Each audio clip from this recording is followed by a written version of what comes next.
আসসালামু আলাইকুম। গরিবের ফুলঘর পক্ষ থেকে সবাইকে জানাই আন্তরিক শুভেচ্ছা ও অভিনন্দন। আপনারা যে ফুলটি দেখছেন এটি হলো নন্দিনী ফুল। এই নন্দিনী ফুল বাংলাদেশের দ্বিতীয়বারের মতো আমাদের গদখালি হাড়িয়া ফুল মোড়ে চাষ করা হয়েছে।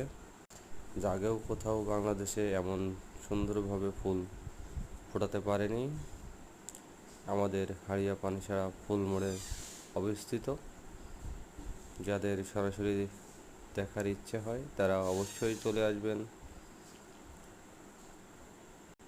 আর যদি কারোর দরকার হয় তাহলে অবশ্যই যোগাযোগ করবেন। ভালোবাসার আরেক নাম নন্দিনী। সবাইকে আমন্ত্রণ জানাই, সকলে দেখার জন্য, আগামী ভিডিও দেখার জন্য সবাই প্রস্তুত থাকুন।